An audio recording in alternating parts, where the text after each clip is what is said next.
Hello, all. Happy Friday. Well, first off, it is Wear Red Day today. So thank you to my source who let me know that just a few minutes ago to switch my outfit because it is representative of cardiovascular awareness. And that is important to me because my own father passed away from cardiovascular disease. So wanted to bring awareness and attention to that and how important it is to take care of yourself. This Friday, however, Filter Free Friday, we are getting real. Okay, so I'm going to jump right to it. Stop putting the cart before the horse. There's just no other way to say it. I can't think. I personally can't think. Please reach out to me and let me know if your organization has done it differently or you know of an organization that has done it differently. But I cannot think of one organization across multiple industries that did not start with looking for diverse talent to bring them in. The thought process which is all wrong, is let's create a pipeline. Let's grow our talent. Let's reach out to all the way down to elementary schools, right? Let's grow that pipeline of students to be interested in STEM or, accounting or whatever it is that your industry, healthcare, whatever it is. And let's create programs for these little kindergartners, right? In hopes that one day, 20, 30 years from now, we're going to grow these individuals to be the leaders of our organizations. Whatever. Okay. We don't have to go as far down as elementary school. We don't even have to go to grad school or undergrad. Okay. Start with the folks that are in your organizations right now. Okay. Just start there. So women and those particularly that are African American, those that are from an underrepresented ethnic or cultural or racial group, right? Start with them. Start cultivating and bringing them up through the ranks. Okay. So you can look at your individual contributors, yes, but I actually encourage you to start with your middle management. There's not that many, would be my guess. Okay. So start with those that are level 1, level 2 managers, directors, those that are on the pipeline to get to potentially VP or senior level, whatever the level is in your organization. Look at that middle layer and focus your effort on them. Okay. So that there's 2 things that happen there, actually 3. Okay. One is it shows immediately that you are putting your money where your mouth is, because you have already invested in these individuals. Okay. So your return on investment is going to be faster with these individuals. If you pump a little bit more training, a little bit more coaching, a little bit more care into their professional development, getting them stretch opportunities, getting them real actionable practical feedback that they can then stretch their wings and grow, right? Show where they're good at, where they shine, and gear them towards that area, right? We're not going to spend another 2 years trying to get up their developmental areas. No, play to their strengths. Okay. If you have a manager that's a phenomenal people manager, but just maybe not that great at numbers, if you will. Okay. Don't put them over the finance department. It's just that simple, right? Maybe they now are a manager in HR or training and development or some other space. If you have a manager that is, great right at customer service and resolving problems or issues. Okay, put them in that space. If you have a supervisor or director that's great at creating processes, okay, maybe they're Black Belt, Six Sigma, maybe they're over your supply chain, maybe they're over somewhere where you need processes redone, right? Play to their strengths. Don't focus on developmental areas as much. get it up to where it's needed, but play to their strengths. Okay, so number one, you're going to get a faster return on your investment when you look at the people that are already in your organization now and not worry about growing folks and bringing them in. Okay.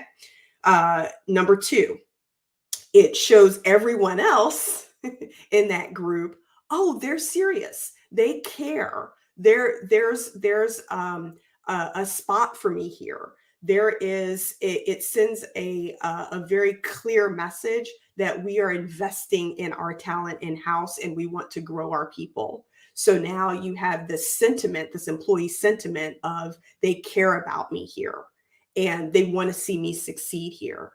So now I have a vested interest in showing up and bringing my best and really investing in this organization because I could end up, getting a promotion or getting a stretch opportunity or making more money, or doing something that I really love, right? I'm not pigeonholed. I'm not stuck in this one particular role. I can grow. I can go somewhere else. I can work and find my strengths, let them know, and then engage in this programming or raise my hand to a supervisor or someone in HR and say, I'm looking to move up the ladder, right?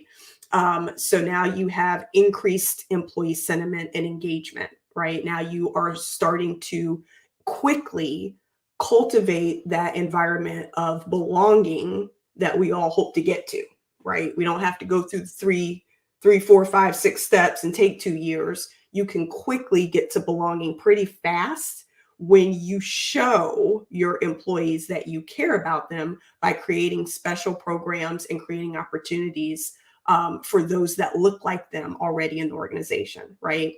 And then the third thing, which was kind of like, oh yeah, this is a bonus. You have just created mentors and coaches for the next level down, right? So you are investing in that particular individual to coach them up. Guess what they're expected to do? They're now going to be expected to share that wealth, share that learning with the other people below them. Okay.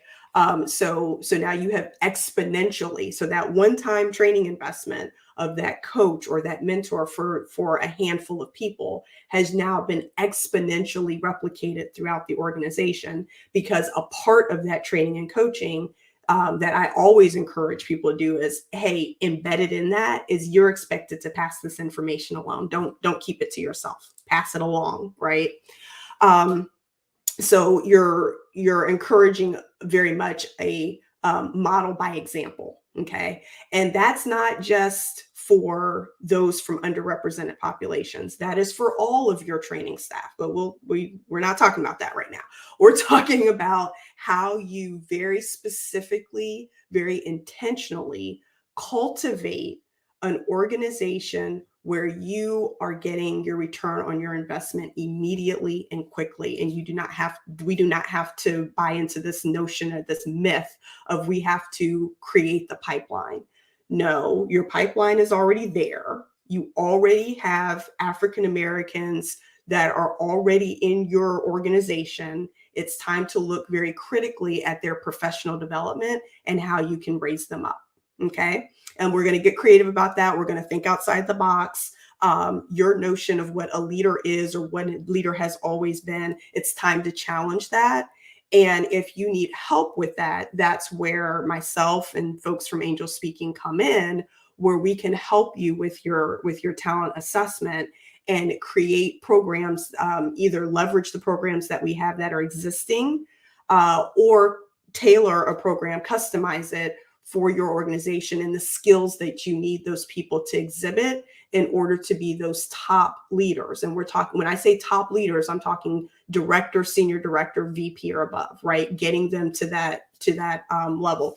If you don't see them getting to that level, if you look around your organization and you say, you know what, Angel, to be quite honest, we only have a handful, and out of that handful, they're great individual contributors, but I really don't see them getting to that next level, then it's time to have some very frank conversations, right? There's absolutely no need to dangle the carrot in front of these people, because eventually what's going to happen is they're going to start languishing, Okay. I've seen this happen, this mistake happen so many times with senior leaders.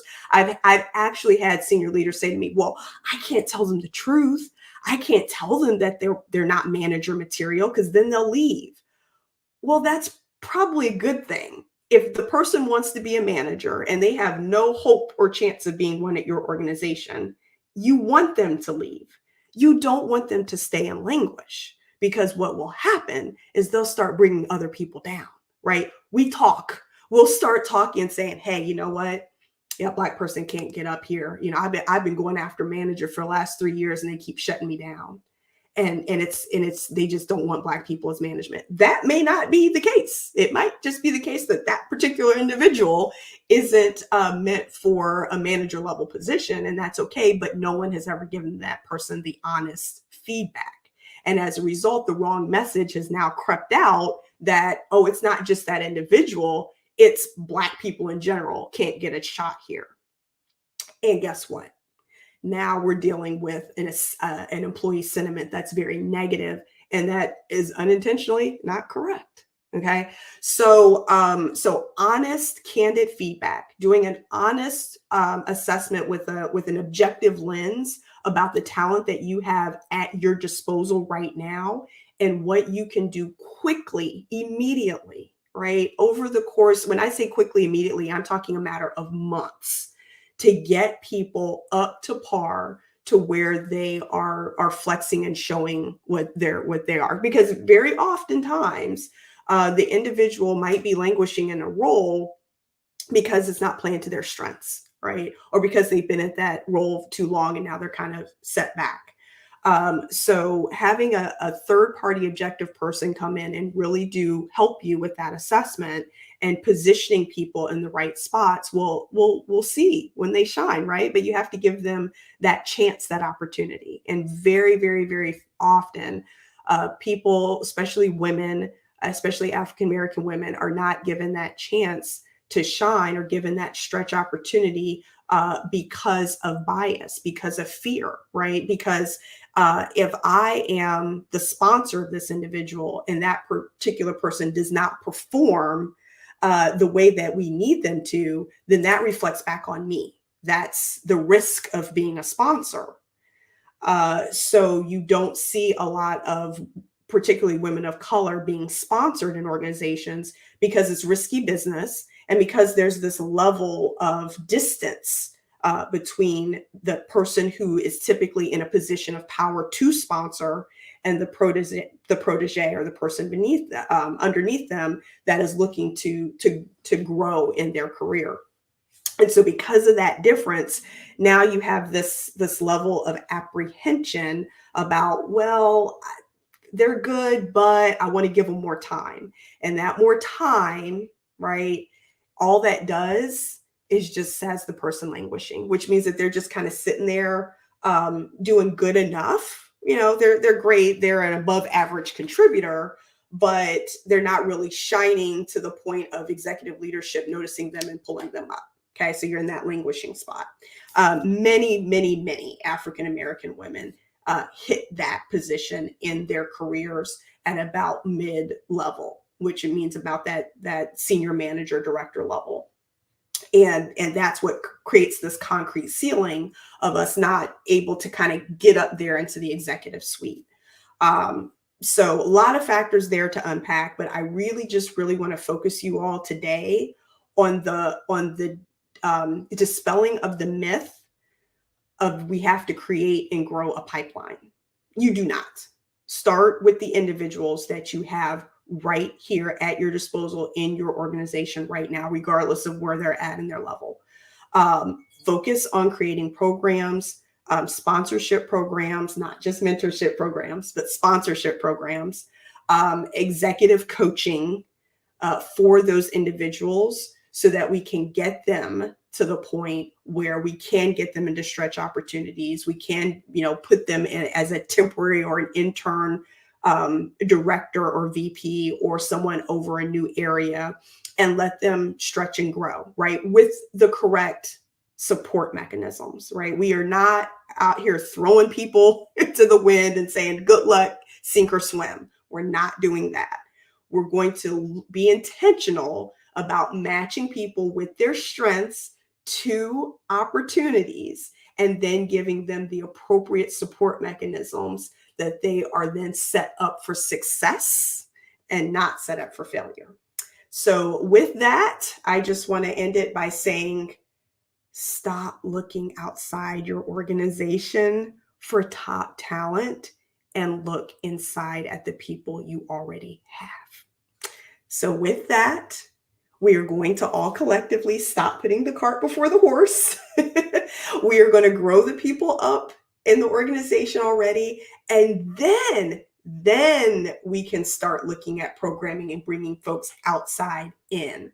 But my goodness, who wants to join a culture that is non-inclusive, that's full of bias, and that the moment they hit the door, they're already looking around and saying, well, my goodness, there's no one that looks like me that's above director level.